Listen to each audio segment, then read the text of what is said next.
pertama adalah Bernhard N.J. Roscoe. Beliau adalah pria yang lahir di Belanda.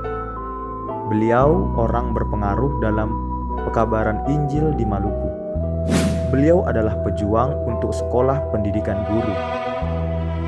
Dalam pengabdiannya di pekabaran Injil, beliau menyediakan banyak buku. Selain itu, beliau juga menerjemahkan Perjanjian Baru ke dalam bahasa Melayu yang lebih sederhana.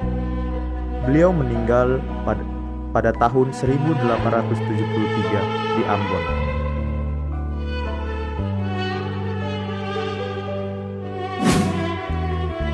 Yang kedua adalah Albertus Christian Krier. Beliau lahir di Jombang tanggal 10 Oktober 1869.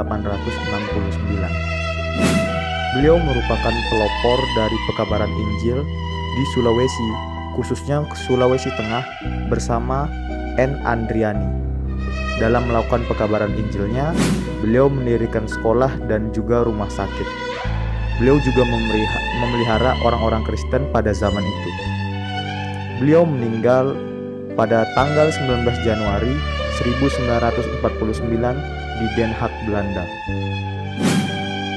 Yang ketiga adalah Konrad Lorenz Cullen. Beliau lahir di Ungaran tahun 1773.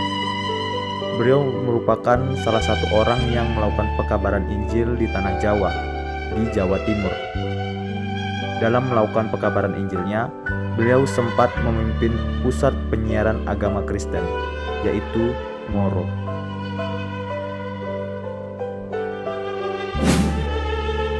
Yang keempat adalah J.H. Bernstein. Ia memulai pekabaran Injil di Kalimantan pada tahun 1835 setelah menunggu surat izin selama 44 hari. Dalam melakukan pekabaran Injilnya, ia melayani orang-orang Kristen. Tidak hanya itu, dia juga melayani orang-orang Tionghoa, Dayak, dan Melayu. Ia mendirikan pos pekabaran Injil. Bernstein wafat pada tanggal 11 Oktober 1863 di Banjarmasin. Yang kelima adalah Ludwig Ingwer Nommensen. Ia lahir di Jerman pada tanggal 6 Februari tahun 1844. Ia merupakan pekabar Injil di daerah Sumatera.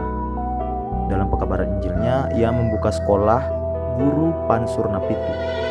Selain itu, dia juga adalah salah seorang pendiri gereja HKBP.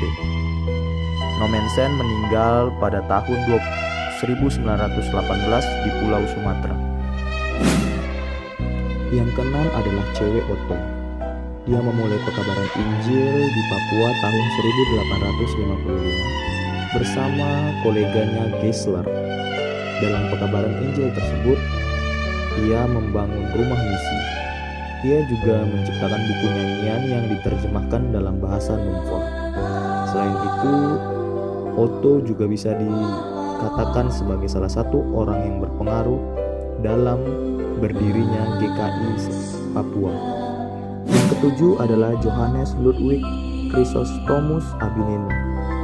Beliau merupakan pria kelahiran 1917. Beliau mendirikan yayasan musik gereja.